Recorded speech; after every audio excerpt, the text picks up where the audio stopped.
Hello guys, मेरा नाम रजनीश कुमार और एक बार फिर से स्वागत है आपके और हमारे इस यूट्यूब चैनल में। तो आज आप सबके सामने में एक बार फिर उपस्थित हूँ एक नए टॉपिक, एक नए कंसेप्ट के साथ। तो आज हम लोग बात करेंगे परमानेंट सेटलमेंट अर्थात अस्थाई बंदोबस्त।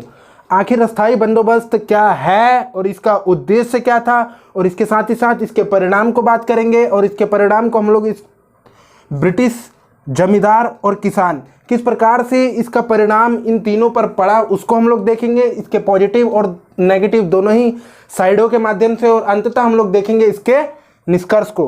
तो आइए चलिए प्रारंभ करते हैं। और सर्वप्रथम हम लोग बात करते हैं कि आखिर अस्थाई बंदोबस्त अर्थात परमानेंट सेटलमेंट क्या है। यदि हम लोग परमानेंट सेटलमेंट की बात करें तो इसको विभिन्न नामों से जाना जाता है, चाहे जमींदारी प्रथा हो, इस्तमरारी बंदोबस्त हो, चाहे अस्थाई बंदोबस्त हो, चाहे परमानेंट सेटलमेंट हो। ये ब्रिटिश द्वारा लाई गई भू राजस्व नीति में से सबसे प्रारंभिक नीतियों में से एक रही है, जिसके माध्यम से ब्रिटिश का प्रमुख उद्देश्य रहा है कि अत्यधिक भू राजस्व की लगान की वसूली भूमि के माध्यम से, कृषकों के माध्यम से किया जा सके। और इसी के अंतर्गत और इसी को ध्यान में रखते हुए अस्थाई बंदोबस्त की व्यवस्था जमींदारी प्रथा लाई गई। जमींदारी प्रथा इसलिए क्योंकि इस बंदोबस्त के अंतर्गत, इस प्रथा के अंतर्गत एक जो जमींदार हुआ करता था वह भूमि का मालिक हुआ करता था, भूस्वामी हुआ करता था। और इसके अंतर्गत ब्रिटिश को जो भू राजस्व पहुंचाने का कार्य किया करता था वो जमींदार प्रमुखतः यहाँ पर पहुंचाने का कार्य किया करता था। अर्थात कृषकों से जमींदार द्वारा लगान की कर की वसूली, भू राजस्व की वसूली करके और ब्रिटिश सरकार तक पहुंचाने का कार्य इसके माध्यम से किया जाता था। और इसमें जो आय होती थी वो ब्रिटिश सरकार की और जो जमींदार की वो तय होती थी। लेकिन वहीं अगर हम लोग कृषकों की बात करें, जो भू राजस्व दिया करते थे उनकी आय इसमें तय नहीं हुआ करती थी। लेकिन यदि जमींदारों द्वारा अगर भू राजस्व वसूल कर सही समय पर अगर नहीं पहुंचाया जाता था तो इनके ऊपर एक सूर्यास्त का नियम ब्रिटिश द्वारा लागू किया जाता था, और जिसके अंतर्गत अगर सही समय पर नहीं पहुंचाया गया, एक निश्चित समय तक अगर भू राजस्व की वसूली करके नहीं पहुंचाया गया, तो जमींदारों को उनकी अपनी जमींदारी प्रथा से अपने जो जमीन था जिसके ऊपर उनका मालिकाना हक ब्रिटिशर्स द्वारा उनको दिया गया उससे हाथ धोना पड़ जाता था। जमींदारी से बेदखल ब्रिटिश सरकार द्वारा इनको कर दिया जाता था। तो ये तो बात हुई कि आखिर ये अस्थाई बंदोबस्त क्या है।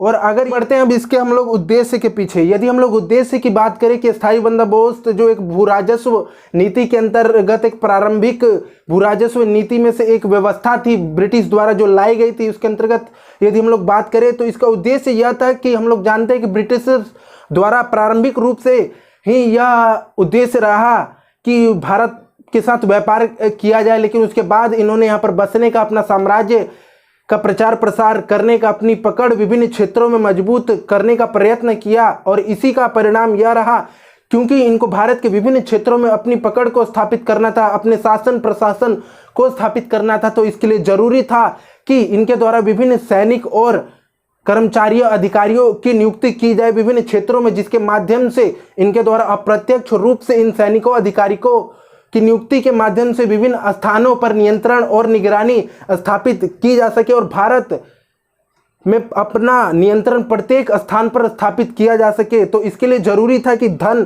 का आवश्यक होना, क्योंकि अधिकारियों को और सैनिकों को चाहे वेतन दिया जाना हो, चाहे उनके युद्ध से संबंधित सामान हो, चाहे उनके रख रखाव से संबंधित सामान हो, इसके लिए जरूरी था कि अत्यधिक धन का होना आवश्यक था। और इसी के लिए भू राजस्व की जो ये नीति थी, अस्थाई बंदोबस्त की जो नीति थी वो लाई गई। और इसके साथ ही साथ इससे पूर्व यदि हम लोग बात करें तो जो भू राजस्व की जो दर हुआ करती थी, भूमि से जो कर जो लिया जाता था कृषकों से, खासतौर से वो फिक्स नहीं हुआ करती थी। और इससे कहीं ना कहीं यह समस्या आती थी कि अंग्रेजों को बार बार, ब्रिटिशर्स को बार बार इसको तय करना पड़ता था। तो प्रशासनिक रूप से प्रशासन में का संचालन करने में, प्रशासन का सुचारू रूप से चलाने में इनको समस्या आती थी। लेकिन अब इस व्यवस्था के माध्यम से, इस बंदोबस्त के माध्यम से जो ये भू राजस्व की दर हुआ करती थी उसको निश्चित कर दिया गया और तय कर दिया गया, और इसका उद्देश्य भी यही रहा।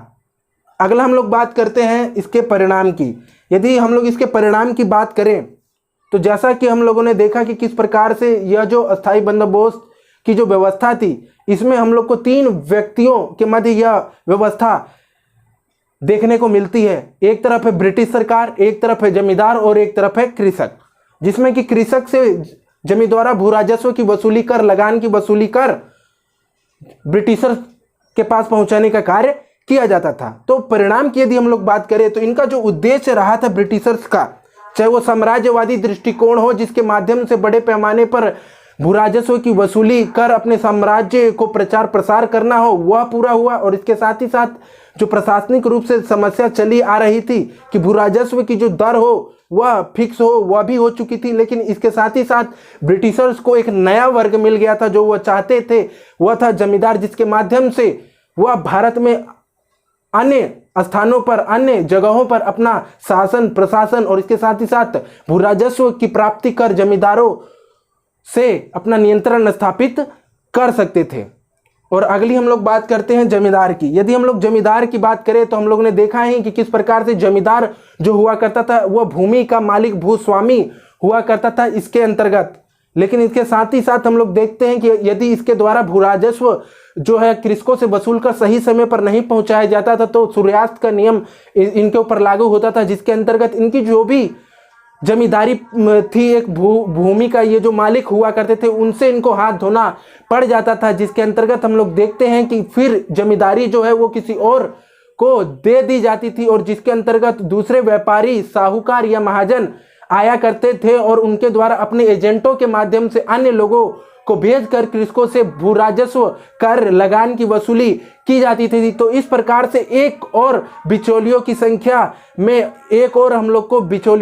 में वृद्धि देखने को मिलती है। और एक तरफ तो जमींदार तो थे ही, लेकिन एक तरफ बिचौलियों की संख्या में फिर हम लोग को व्यापारी, साहूकार और उनके द्वारा भेजे जाने एजेंटों के माध्यम से देखने को मिलती है। लेकिन वहीं हम लोग यदि देखें तो जमींदारों द्वारा जो ये व्यवस्था अपनाई जा रही थी उनका मनमाने ढंग से और अपने शोषणकारी तरीकों से, जिस प्रकार से कृषकों से एक अस्थायी तौर पर जितनी भू राजस्व की दर तय की गई थी उससे अधिक वसूला जा रहा था, जबरन वसूला जा रहा था। तो इससे कहीं ना कहीं कृषक जो थे उनकी स्थिति खराब हो गई थी, कृषकों की स्थिति खराब हो चुकी थी, भारतीय कृषि पिछड़ने लगी थी और इसके साथ ही साथ उनके अंदर एक जन विद्रोह, असंतोष की भावना उत्पन्न हुई और इसके कारण कहीं ना कहीं ब्रिटिशर्स को कृषकों का विद्रोह का सामना जमींदारों की वजह से करना पड़ा। और इसका परिणाम यह हुआ कि जो कृषक समाज था, जो किसान थे, उनका ऊपर इसका दुष्प्रभाव हम लोग को देखने को मिलता है। और जिसके अंतर्गत हम लोग पाते हैं कि इसके अंतर्गत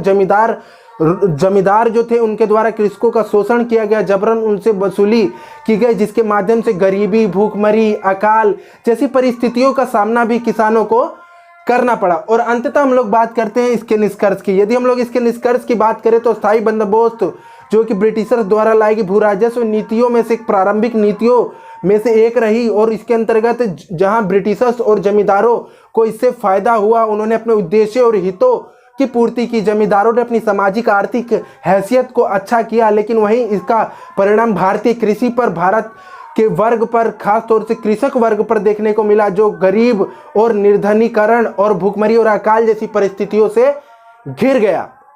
तो ये था आज का मेरा वीडियो अस्थाई बंदोबस्त पे। तो कैसा लगा आज का मेरा वीडियो जरूर बताएं, लाइक और सब्सक्राइब करना ना भूलें। थैंक यू, धन्यवाद।